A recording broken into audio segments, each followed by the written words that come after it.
رسول صلى الله عليه وسلم حديث عبد الله بن عباس قويته كويسة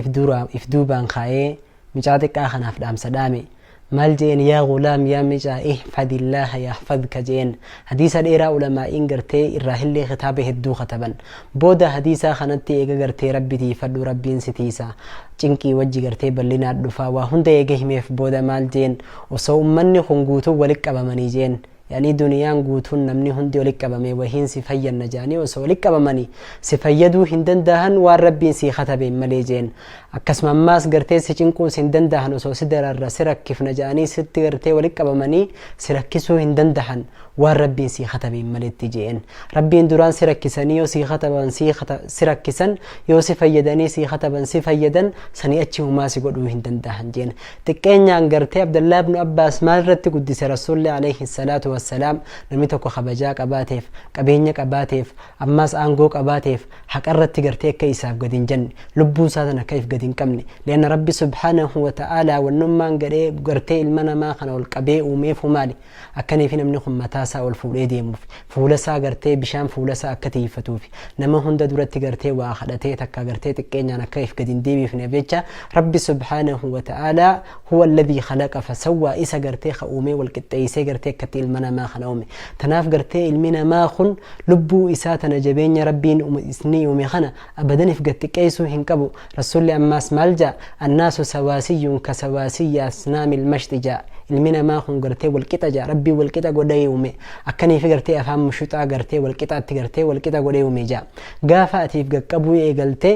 namni gartee gaafaati nama kadhatte namarraa gartee waan takka fudhatte nama jalatti gartee gad deebitee jirta namni tola tokko sitti ollaan daftee yoo hin deebisiniif nama sanii gad taatee jirta tanaaf maal jaan laxaalama ista'bada al-ihsaanu insaanaa jaan yeroo hedduudha jaan kaniif gartee tola namatti ooluun ilma namaa kana gartee gad deebisu mataa isaa gaqqabu jaan tanaaf gartee gaqqabamuu hin qabdu namni oggaanii fi tola sitti oole deebisuu qabdaaf rasuulli alayhi salaatu wassalaam maal jaa tokkoon nama oggaa tola sitti oole jaa galata galchaaf jaa يا أرجما ربي كم جلت جلتناف جنان يو وهلي أبدنيف تكا دعائي قدا تكا جزاك الله خيرا جاء نمنك خنا جي قرتي جلت في الراجل تجر أجادبه إمام الشافعين تتبري ذات كوكبا مال جادبه همتي همة الملوك جاء كيونتي جاء بكينا يادو جاء أكموتوتا جاء موتوني قرتي جمنا في جمنتي أمري وللترتيب قدرة هل كان يجاه الريمني سان ندف ونفسي نفس حر جاء ترى المذلة كفر جاء لبون تياس لبو بلسات جاء نما في جي متاخي قبي جزي هندا قرتي جو في قد نما قدو نمنك قرتينا قلته قرتي في قلتي في بربادو خنا قرتي كفرتي يا دا جادبه أنا إن عشت لست أعدم قوتا جاء ينجر عد قرتي نياتان تجر عدو هندبو جاء مالي فيني فتكي سجاء أنا مخرج دي قرتي مالي فيني فتكي سجاء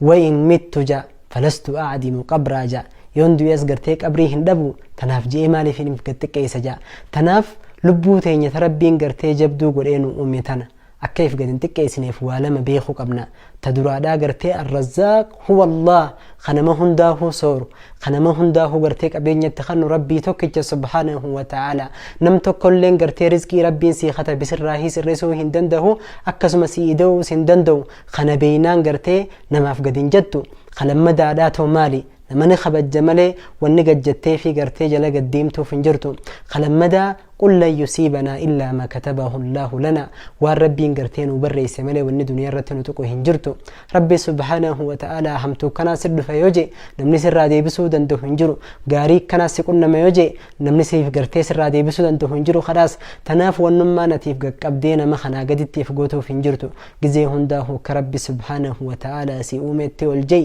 بكيات تجدت ربي خيق فاتو سبحانه وتعالى سجود خيسك جدتي سبحان ربي الأعلى جدت ربي في جدت أمو قرتي قدنا ربي وانسي خن خيستي يبقى كبدا من توادع لله رفعه الله نما ربي بجتش يبقى كب ربي نساو الفودا صدر كانتي أكستي والديمتي يجو ور ربي سبحانه وتعالى لبو إساني المان آدمي في قرتي قدين كبني خني في قرتينا مجله هنتاني ربي إنما وجي والكتاب وديه إنو ما جرينا خيستي وان فينو هندا إنما قلت هي ربي نجراتش ربي نها قدو والسلام عليكم ورحمة الله وبركاته.